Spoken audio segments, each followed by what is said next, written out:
Welcome to the Crimson Engine. My name is Rubidium. Today we are looking at increasing your editing efficiency. As you guys know, if you watch this channel, I've been doing a bunch of interviews with other creators, other filmmakers, other YouTubers. And one question that they ask me is how I get out so many videos. I used to do 3 a week, now I do 2 a week. Gear week, I did 1 every day. I have a couple of little secrets that I've developed in kind of crunch editing situations to kind of get videos out quickly. I'm going to share them with you today, so stick around.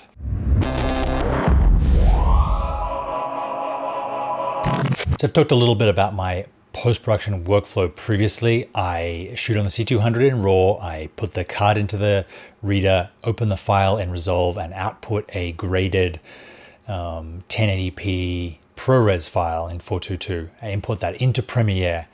Then I use this little guy, the Jellycomb mouse, to, especially with the trackball on the side, basically to alternate between scrolling through the clip and scrolling through the timeline to see where I need to cut. And the way that I know that I need to cut is when I restart or I mess up, I click like this. So in the waveform, you see, I can see that spike. And as I'm approaching it with my edit, I know that I'm going to have to make a cut. Then I go back to where I started saying the thing that I've just said, and I shorten the clip using the W key. So in this way, I don't even have to listen to the bad version of whatever I restarted.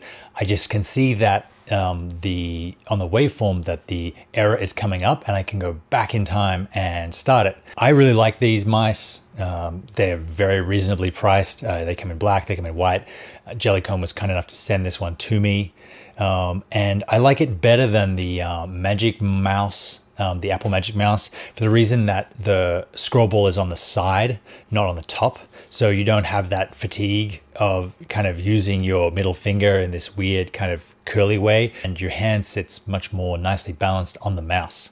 They work with a little dongle that plugs into the USB port. You don't have to use Bluetooth, you don't have to sync them, you don't have to charge them. They run off a AA battery, which I use rechargeables. And for me, it's made a huge difference in how far I can get through an edit or edits before I have to take a break, because I'm not experiencing that sort of like wrist fatigue, and I'm able to keep my edit much more contained. The one downside of this is when I'm filming with someone else and they catch me saying a lot, they don't really know why. They think I have some kind of Tourette's nervous tic. You can also click, but I found that if I make the noise with my mouth, then I can still gesticulate and do whatever it is. And it's a nice sharp spike on the waveform where I can identify it as I'm scrolling through either the timeline in assembly or the waveform itself. I use a little program called USB Overdrive on the Mac. It sits in your system preferences folder and allows you to customize what the rollerball does, how quick the scroll is, that sort of thing. It seems to work really well. It's $20. I'll leave a link in the description. I'll also leave a link to this mouse if you want to check it out. It's really useful. At $17 on Amazon, these things are really affordable.